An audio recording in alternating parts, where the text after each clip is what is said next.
Anaconda. Look, this movie's stupid. Everybody knows this movie's stupid, but it's a funny kind of stupid, if that makes sense. When you watch this movie, you're not going into it expecting any, like, high art or anything. You're going into it expecting just to have a good time, because it's a giant snake, and it's Ice Cube, and it's Jennifer Lopez. And for some reason, John Voight's in this and Owen Wilson, who knows?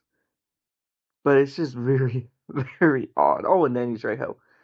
It's just a very, very odd and dumb movie, but it's fun. So let's get into the plot. So the plot follows these people.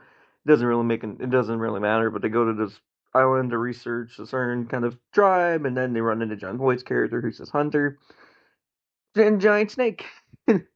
I love the 90s. I love the 90s and their stupid disaster movies. I love the 90s and their stupid creature feature movies.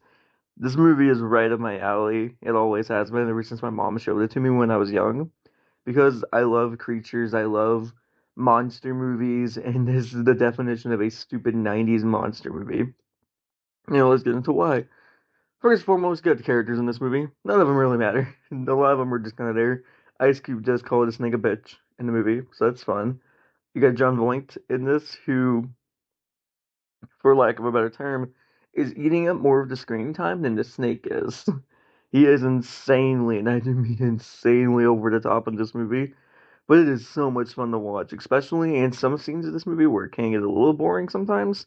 When the snake's not on screen, he steals the show because he's just insane in this film. I mean, he always is in most movies he's in, but that's beside the point. The rest of the characters are kind of generic. I mean, Danny Trejo's in this for a brief second, so that's fun. And the snake itself is really cool looking. I mean, the snake is a character in itself in this movie. And you can really see that here because the way it moves, the way it looks, it has for some reason, the CGI in this movie is not bad. Especially in the scene where the snake is falling and it's just on fire. It's really cool. There's some little dumb moments here and there with the snake, but like how it can just magically sneak up on people when it's humongous. But I really like it.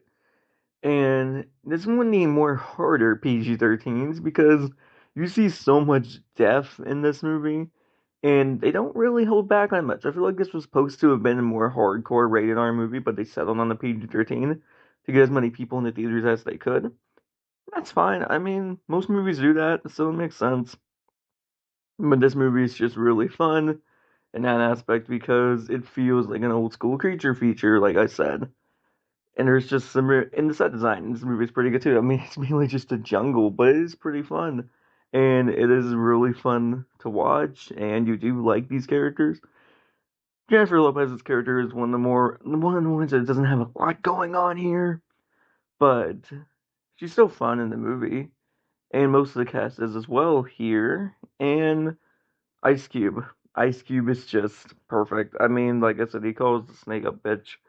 So it's great. I really am happy that we're starting to lean much more into the creature feature monster movies that we used to back in the day, because I miss movies like this, and we're starting to really get back into that.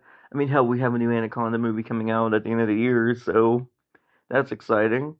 But this one is just, it was peak 90s at its time, and there's some really bad green screen here, especially this scene where they're on a boat in the backdrop. They try to make it look as beautiful as it can. It doesn't look very good, but there's some really good practical effects here as well. And the movie feels so late 90s, like I said. It has this very distinct feel to it, and this feel that I kind of miss in movies in general, because movies used to have this kind of really on the ground kind of feel. And with this movie, yeah, there's some bad screen here, but at least it's shot on film, like most movies were in the late 90s. So it does look pretty in a lot of scenes here. It's mainly just with this movie is you have to be in a certain mindset for it. If you don't like dumb, stupid creature feature films, you're not gonna really love Anaconda.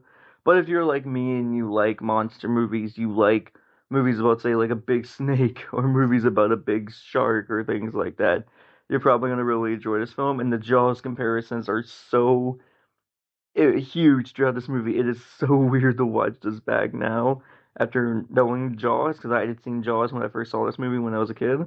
It's insane. It's so crazy. But anyway, so far that being said, yeah, Anaconda's fun. It's a fun, stupid late 90s monster movie, and I will give this film about a 6.5 out of 10.